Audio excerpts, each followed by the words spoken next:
Pepper production in our region is possible over a long period of time because the climate is very suitable for its production. This is why pepper occupies a special place in gardens and greenhouses, but it also requires a special approach. Although it seems simple at first glance, growing quality pepper seedlings is actually a serious and precise job. However, with good organization and a little effort, results will not be lacking. From a small seed to a strong seedling ready for planting, an average of 50 to 60 days pass, and each step in that period has its own importance. Depending on the time and method of cultivation, vegetable seedlings are produced outdoors or in a protected area, which later affects the planting itself. Growing from seedlings allows for earlier outdoor production, better crop rotation during the year, and maximum use of the production area. This is precisely why it is important to start on time and respect the order of all phases. Pepper seedlings are mostly produced in heated greenhouses because sowing must start quite early. Mid-February is the optimal time to sow peppers as they need a little more time to germinate and develop. Peppers are warm climate crop and germinate more slowly than perhaps tomatoes, so we need to provide them with ideal conditions for the very beginning of their strong growth. It all starts with the right choice of seeds, quality soil, and of course, planting method. The cultivation method can be with or without transplanting, it's your choice. If you plan on transplanting, sowing is done a little earlier because the plant goes throughout an additional transplanting phase. When growing without transplanting, the seeds are sown directly into individual containers where the plant remains until the final planting in the garden. It is advisable to prepare the seeds beforehand by germinating and stimulating their germination. On our channel, we have already talked about chamomile bath, in which the seeds are kept for 12 to 24 hours. In addition to gently disinfecting the seeds, this method immediately shows you their germination. Bad and empty seeds will float on the surface, and you can remove them, while those that sink have the potential for a healthy plant. After that, the next step is to leave the seeds in a damp paper napkin or tissue. There they will germinate in 2 to 3 days at an optimal temperature of around 25 degrees. You can use a box like this. It is important to regularly check the moisture of the tissue because if they dry out, the germination process is interrupted.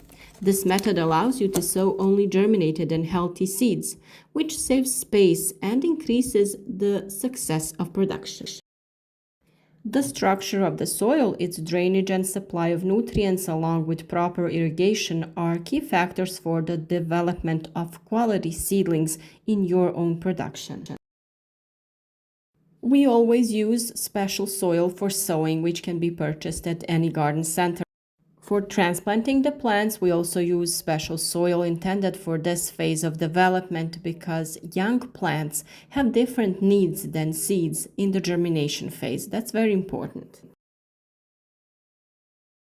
When sowing, be sure to use a light, loose soil for sowing. If you have done germination, be especially careful because the sprouts are sensitive when you sow them.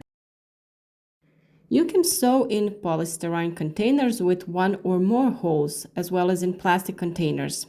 If you plan to sow seeds, it is best to sow the seeds together in crates or containers, or some containers to save space and maintain heat and moisture more easily.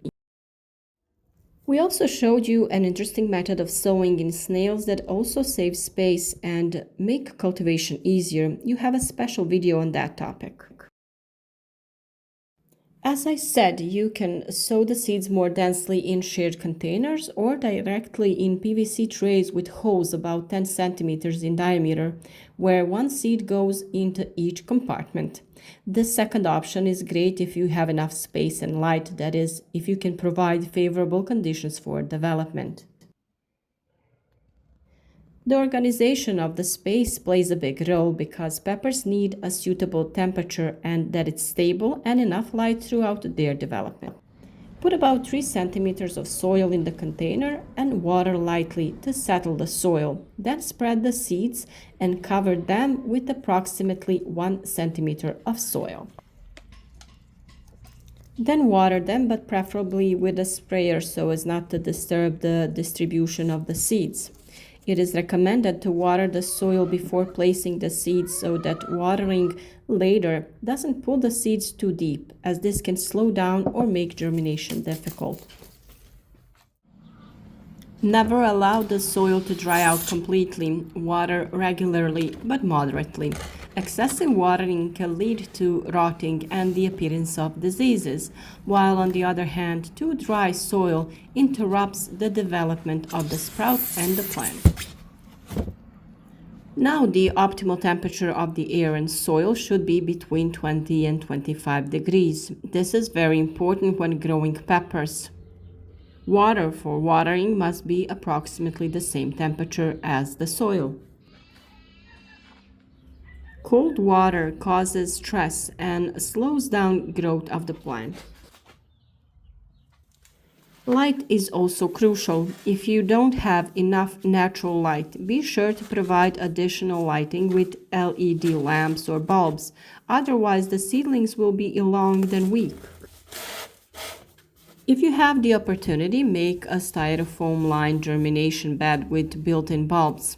In such conditions, the seeds germinate faster and more evenly, often in just 7 to 10 days. Stable heat is the key to success when growing and sowing peppers. Peppers are real prima donnas among vegetables. They are sensitive to fluctuation in temperature and humidity. Avoid sudden changes as this can stop growth or cause stress to the plant itself. If you're growing seedlings indoors, cover the crates with foil or plastic to retain moisture and heat, but ventilate occasionally to prevent the development of fungi and mold. You can sow your plants in several small cycles. This will make it easier to organize your work. While you're transplanting one part of the plants, the others will only arrive for transplanting, which allows you to better control and schedule your work. Transplanting is done at the stage of 2 true leaves. The seedlings are transplanted into cups with a diameter of 7 or 9 centimeters or into containers of the same size.